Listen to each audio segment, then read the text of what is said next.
Tras salvar a Tecmo de la bancarrota con la creación del primer Dead or Alive, el maestro Tomonobu Itagaki y el Team Ninja decidieron continuar con una nueva entrega de su exitoso juego de lucha, pero esta vez romperían el molde creando uno de los mejores juegos de su generación y del género. Y hoy toca hablar de él. Sed bienvenidos a Canal Freaks. Inspirado por Virtua Fighter y por la estética noventera del cine de acción estadounidense, en 1996 llegaba a los arcades Dead or Alive, un juego de lucha versus que resultó más rápido y directo que sus contemporáneos y que introdujo mecánicas como los contraataques y unas físicas que, no se habían contemplado hasta ese momento con tanto detalle o exageración. Elementos que le hicieron llamar poderosamente la atención. Tras su lanzamiento original, desarrollado sobre la poderosa placa Model 2 de Sega, el juego fue portado a Saturn en 1997 dentro del territorio nipón y en 1998 para PlayStation. Esta vez con un lanzamiento a nivel mundial y con una adaptación para los salones arcades basada en esta revisión y denominada como DOA++. La buena acogida de la prensa, que lo catalogó como un contrincante a la altura de Tekken y de Virtua Fighter, y la gran distribución con la que contó, convirtió a la obra del Team Ninja en un título bastante conocido y demandado, además de en todo un éxito de ventas, por lo que sin perder el tiempo, Itagaki y los suyos se pusieron manos a la obra para desarrollar una secuela. Tras la buena experiencia que tuvieron con el hardware de Sega, volvieron a repetir con la compañía del Puercoespín Azul, pero esta vez emplearían su nueva placa Naomi, la misma tecnología que a grandes rasgos integraría Dreamcast. En palabras de Itagaki, el hardware de Sega era potente y sencillo de manejar, además de contar con la virtud de ser plenamente compatible con la flamante consola de Sega, lo que permitía conversiones directas y el ahorro de tiempo y de dinero.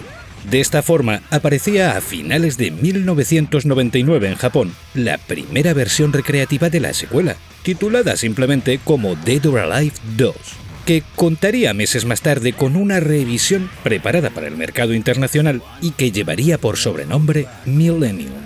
Esta segunda versión se afinaba al mismo tiempo que se estaba desarrollando el port para Dreamcast, que sería lanzado en Norteamérica durante los inicios del 2000 y que contaría con leves mejoras de la revisión. Los añadidos de esta versión incluían nuevos trajes para algunos personajes, un nuevo menú que incluía de inicio el acceso al modo Tag Battle y al modo Survival, que en la entrega original eran accesibles únicamente desde el menú de servicio de la placa, y algunas pequeñas correcciones de timing, animación y acabados de los modelos. En este punto, DOA 2 ya se había convertido en un videojuego que técnicamente dejaba en pañales a la versión arcade de Tekken Tag Tournament. Ojo, a la versión arcade original, no al futuro port totalmente remodelado que llegaría meses después a PlayStation 2, y al increíble Virtua Fighter 3 de recreativas, convirtiéndose durante su estreno en uno de los videojuegos más potentes y detallados del momento, a la par que recibiendo muy buenas críticas por su increíble ritmo y por la calidad abrumadora de sus animaciones. Además de todo esto, los analistas profesionales destacaron su enorme sencillez a los mandos, sin carecer por ello de una buena dosis de profundidad. Fue un juego sencillo de manejar, pero difícil de dominar. Y como nota curiosa, se agradeció que a nivel de físicas se normalizase bastante la animación de las bubus de la entrega inicial. Siguen padeciendo de gigantismo, pero ya no provocan la comedia involuntaria del original. Tras su éxito en los salones recreativos y tras convertirse en uno de los buques insignia de Dreamcast, hay que destacar que resultó en uno de los títulos más asombrosos de su catálogo. Llegaría el momento de portarlo a PlayStation 2, con un desarrollo que apenas contó con 2 meses y que fue publicado antes de tiempo y sin el consentimiento del maestro Itagaki. Este oscuro capítulo, dentro de la maravillosa trayectoria de Tecmo, sucedió porque los directivos de la compañía querían que DOA 2 fuese un título de lanzamiento en el estreno de PlayStation 2 dentro del territorio japonés. Os recuerdo que la segunda consola de Sony se puso a la venta en Japón a inicios de marzo del año 2000 y que el Team Ninja finalizó el desarrollo de DOA 2 para Dreamcast a finales de enero de ese año. Y aun a sabiendas de que el juego no estaba listo, Itagaki informó a sus superiores de que necesitarían entre 1 y 2 meses extra para afinar el port. Le solicitaron una copia del desarrollo actual y la comenzaron a producir físicamente sin informarle y sin su consentimiento. De esta forma, llegó a las tiendas la versión japonesa de DOA 2, famosa por contener toneladas de bugs de diverso tipo, por quedarse colgada de forma aleatoria en diversos modos de juego. Esto ocurría principalmente cuando se accedía al modo tag, y por mostrarse con un aspecto sucio y excesivamente dentado, a consecuencia del mal uso de los filtrados de la versión en desarrollo. La codicia de los directivos de Tecmo provocó el efecto contrario al que apuntaban, y en vez de convertir al título en uno de los más destacados de PS2, lograron que se convirtiese en uno de los lanzamientos más criticados y peor vendidos del sistema. Itagaki mostró su decepción e hizo saber a la compañía que lo que habían llevado a cabo era una traición y un acto de incompetencia sin igual, por lo que tras barajar su abandono, a punto estuvo de irse, le exigió a la cúpula directiva arreglar el port de cara a su lanzamiento en territorio americano y europeo, exigencia que aprobaron tras disculparse con él. Y así es como a finales del año 2000 llegaba el título de PlayStation 2 a Estados Unidos bajo la coletilla de Hardcore. A Europa llegaría exactamente la misma versión un par de meses más tarde, pero titulándose simplemente Dead or Alive 2. Versión que contenía un sinfín de arreglos técnicos nuevos, un mejor uso de los filtrados, una mayor fluidez y un ritmo más elevado, además de contar con escenarios extra, 2 personajes desbloqueables no presentes en la versión anterior, doblaje al inglés, nuevas cinemáticas, trajes exclusivos, galería de imágenes y alguna que otra novedad más. Antes de entrar de lleno en esta versión, que es la que vamos a analizar, sobre todo por llevar a cuestas una leyenda oscura que no merece, debo añadir que este trabajo de actualización llegó partiendo de una nueva revisión para Dreamcast conocida como Dead or Alive 2 Limited Edition, exclusiva para Japón y con un mínimo de extras propios, además de con muchas de las mejoras de la inminente revisión Hardcore, pero con menor cantidad de contenido por temas de espacio. Y que tras la edición mundial de Hardcore llegó otro port para PlayStation 2, también exclusivo para Japón, que se titularía Hardcore, con un asterisco entre ambas palabras, que vendría a ser la misma versión con algún contenido extra exclusivo para el mercado nipón, como por ejemplo un modo turbo. Dicho esto, y ya con la cabeza hecha un lío por culpa de tanta versión y tanta revisión, DOA 2 fue un juego con un catálogo inicial de 12 personajes elegibles para todos los modos de juego, 2 luchadores extra que no podían emplearse en el modo historia y un personaje secreto, conocido como Kazumi X, que podía aparecer moviéndose por los escenarios si se empleaba un truco específico. La leyenda cuenta que aparecía una versión de Kazumi desnuda, pero esto no es así. Aparece con su característico traje rosa, el mismo con el que nos enfrentamos a ella en el modo historia. Además de con este elenco, el juego contó con 22 escenarios, un modo de lucha en forma de Tag Battle de 2 contra 2, un modo espectador o teatro, una sala de entrenamiento, el clásico modo historia, una galería y opciones configurables de todo tipo. Podemos decir que iba bien servido teniendo en cuenta los estándares de aquel momento. DOA 2 llamó la atención por resultar mucho más vertiginoso que la inmensa mayoría de juegos de lucha en 3D, siendo comparable en velocidad a lo que ya estábamos acostumbrados con muchos de los juegos del género en 2 dimensiones. Además, esta edición para PlayStation 2 resultaba más veloz aún que su contrapartida original para Dreamcast y Naomi.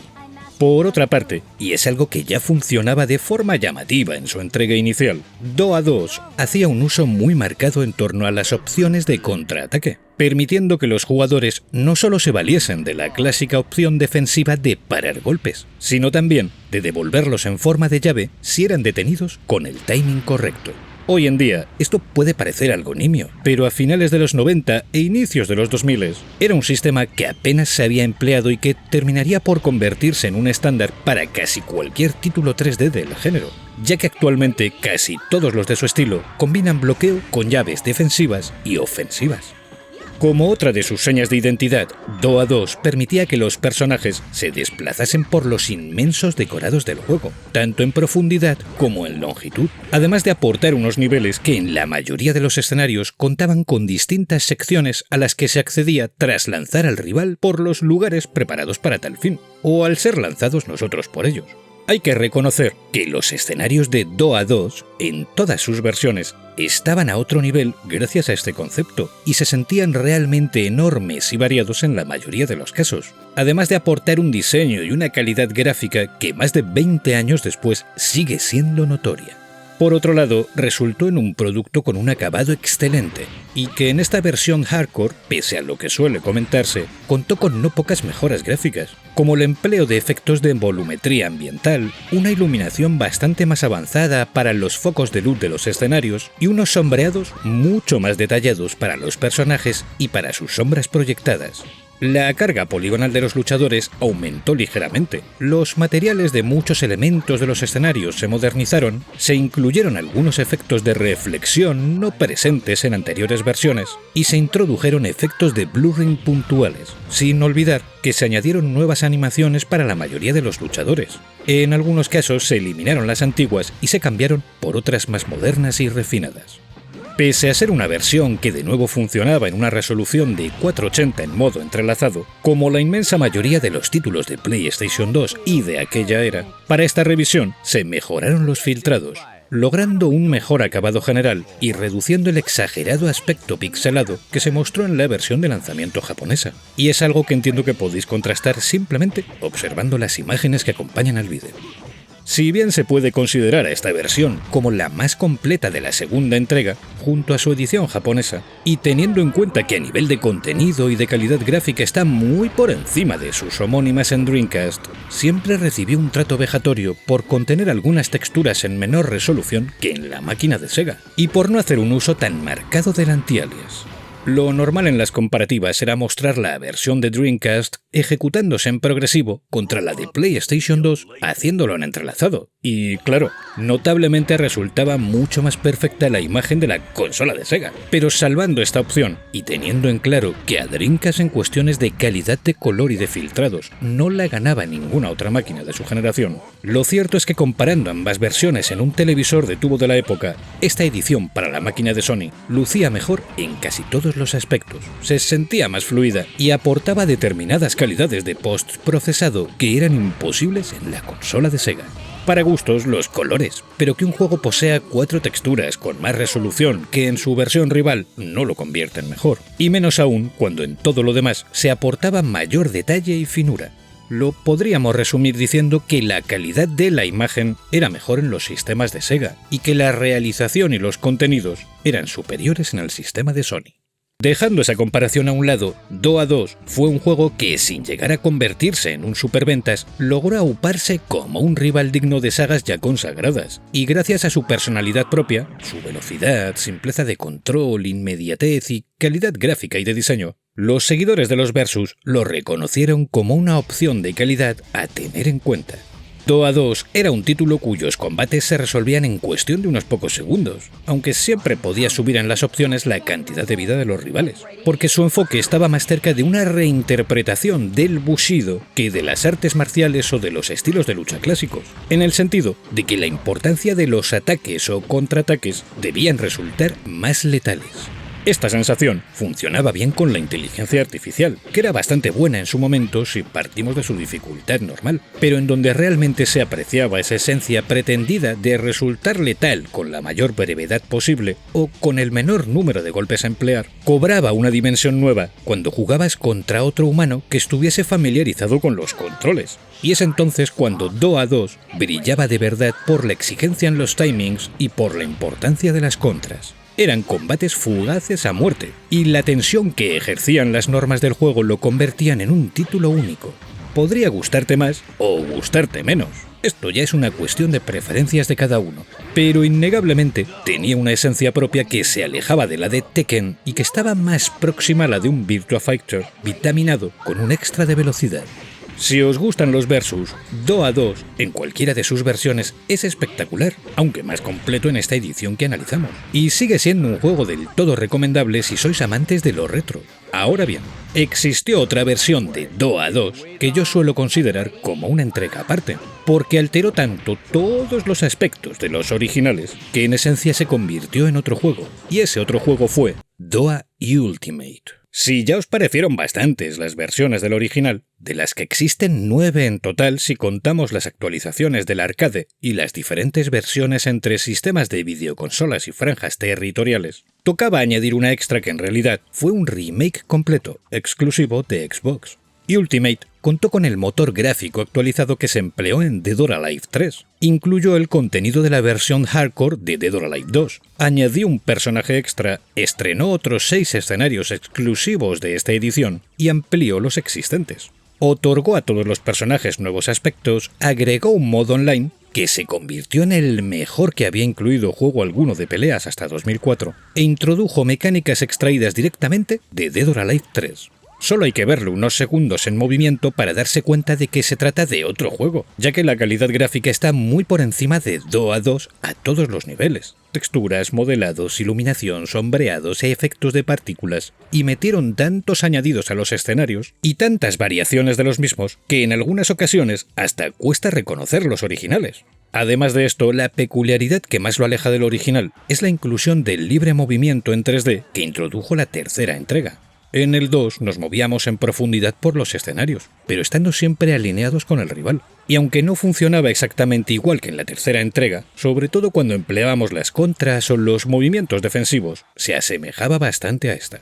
Añadamos también que se incluyeron daños ambientales, algo que ya apareció en el primer DOA pero que no se tuvo en cuenta en el segundo, excepto para con las caídas más grandes desde alturas, en forma de cientos de elementos de los escenarios que nos dañaban al impactar contra ellos, y aquí había desde animales salvajes a elementos de la naturaleza u objetos destruibles. En este aspecto, todo lo incluido por el Team Ninja resultó en una locura a nivel de originalidad.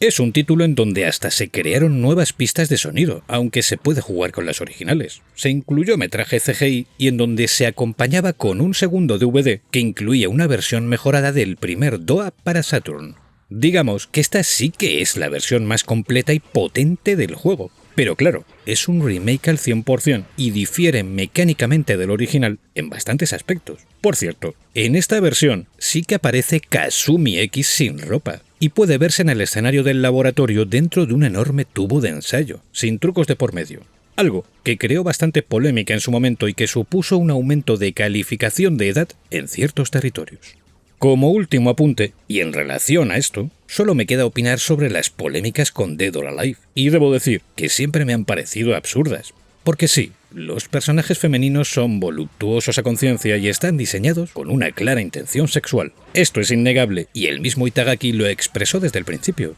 pero no dejan de rozar el ridículo precisamente por su hiperbólica representación. Es tan infantil alabarlo como sentirse ofendido por ello, así que, como siempre mantendré, que los autores hagan lo que quieran con sus diseños. Y ya luego cada uno de nosotros valoraremos si nos gusta o no, que nadie está obligado a consumirlo. Y bueno, dicho esto, no me queda más que recomendaros este genial juego y recordaros que, en mi opinión, la mejor entrega de la serie es la cuarta, y que tanto esta como la versión Ultimate las tenéis disponibles a modo de retrocompatibles en Xbox, y que la edición hardcore de PS2 es fácil de encontrar por apenas 7 u 8